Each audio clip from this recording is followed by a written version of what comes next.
Welcome to the Know. I'm Ashley. I'm Mica. A lot of good games came out last year. It was a good year. Yeah. So many games to play. My queue got longer if possible. But now it's time to see who was the goodest by digging into the data and seeing which publishers deserve our love and support and which publishers have earned our eternal scorn. Dun or dun dun! at least our scorn until next year. Right. Nintendo, Ubisoft, Bethesda, Blizzard, EA. How they stack up? EA is the best? Yeah, just kidding. Funny.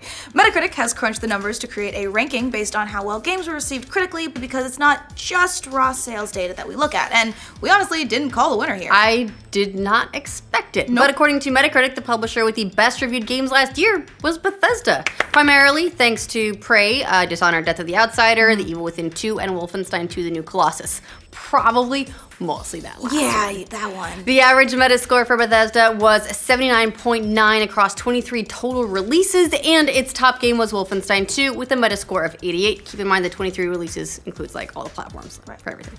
On one note of interest, none of those are new IP. Bethesda, not one. Not one. Bethesda won the honors with sequels alone, but that was the case for a lot of the big publishers. Bethesda's lowest rated entry was Doom VFR, which scored a 69. Nice. As Metacritic wrote, in all 91% of the company's 2017 products were positively reviewed, the best rate for any publisher. Coming in just behind Bethesda with an average Metascore of 78 was Nintendo, which had a pair of very well-received games, Zelda Breath of the Wild and Super Mario Odyssey, both of which had sky-high Metascores of 97.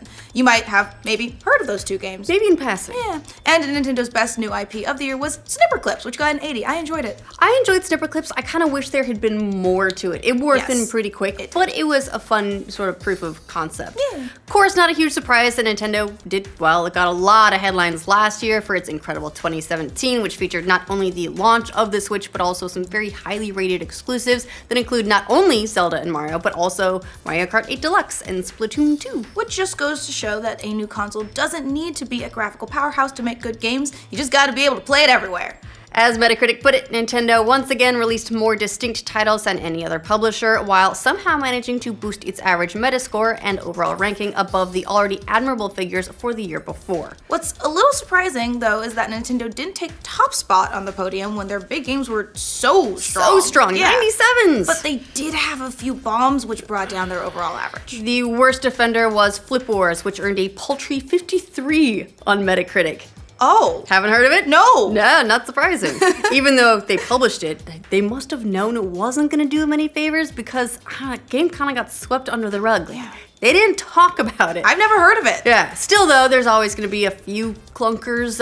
Pretty much everyone agreed that, putting stuff like that aside, 2017 was a banner year for Nintendo. Yeah, except for all those people who demand horsepower over portability at all costs. But those type of gamers are never going to be Switch converts anyway. And that's fine. Yeah. I like there's something for everyone. Gives people who want to switch a Switch.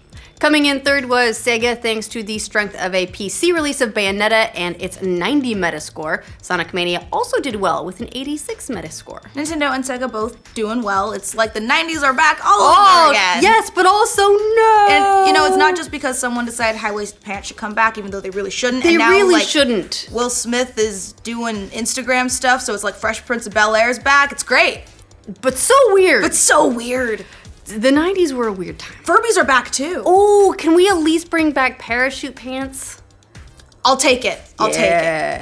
Activision Blizzard was fourth, thanks in large part to the release of Destiny 2 and its 87 Metascore. Yeah. But in a potentially bad sign for that game's future, the Destiny 2 Curse of Osiris expansion was the publisher's worst rated game of the year with a 57. Oh! Not a good sign. No, not at all. Rounding out the list, Capcom placed fifth. Its best reviewed game was the Okami HD remake. Woohoo! And Ubisoft was number 6, thanks to the strength of Assassin's Creed Origins. And Sony, despite the huge success of Horizon Zero Dawn and its very respectable Metascore of 89, only placed 7th this year.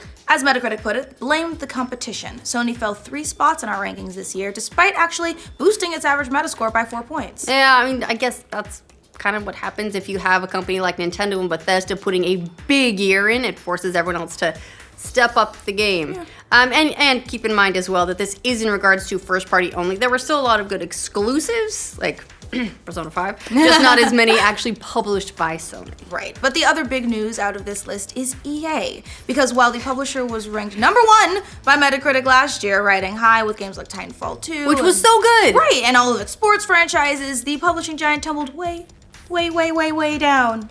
Down. Metacritic's rankings this year. It actually fell out of the category altogether. Yikes! And down into the mid-level ranks of publishers.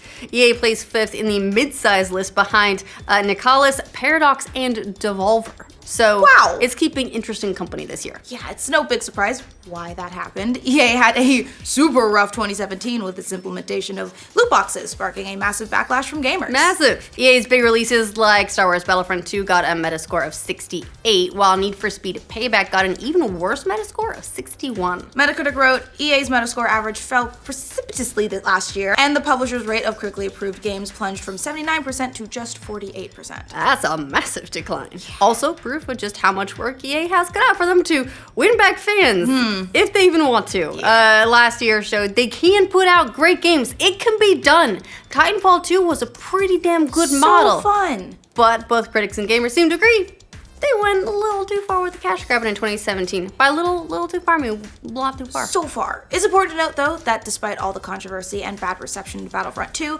EA's doing just fine sales-wise. Just fine. While its stock price plunged last year in the wake of the Battlefront 2 loot box disaster, it's since rebounded and even hit an all-time high last month. But again, neither sales nor user reviews factor into those rankings. This is all based on critics' reviews. Yeah, other major publishers that took big tumbles last year were Take-Two, which didn't have any big releases aside from an XCOM 2 expansion pack. That placed 9th among mid-sized publishers, although I imagine that would probably improve this year if Red Dead Redemption 2 releases as scheduled. It's actually got an October date now. Give it 2 weeks. And Microsoft Studios was 12th in the mid-size list after it didn't release many chart toppers last year either. They had Forza and a splash of Halo with Halo Wars 2, but one of their bigger gets for the year was Xbox game preview of Battlegrounds. Some of their bigger prospects like Crackdown 3 got pushed into 2018 and Scalebound disappeared, so we'll see if they shore up this year a bit. Cuphead was dope. Cuphead was dope.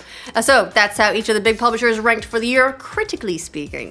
While Nintendo had two really high-scoring games in Breath of the Wild and Super Mario Odyssey, ultimately Bethesda put out more games that got decent to good reviews, leading it to its top spot. So sometimes it's where they were the turtle and they're like, I'll just go okay, and the hare took a nap. It's a fable. Well, it is probably fair to say that Bethesda would trade the Metacritic numbers for the sales numbers that Nintendo got, because those were staggering. Just sky high. So what do you guys think of Metacritic's rankings of publishers in 2017? Who is number one in your heart? Let us know in the comments. And what platforms did you buy Skyrim on this year? Ooh, all of them for me. And for all your video game news, make sure you like this video, and if you're new around here, subscribe to the Know. But it's not just raw sales data that we look at, and we... Because it's not. Oh, because it's not. Nah. Bethesda's lowest rated entry was Doom FVR, which scored a 69. VFR? What did I say? VFR. I said FVR, didn't I? Bethesda's lowest rated entry was Doom FVR. VFR, Jesus Christ! VFR.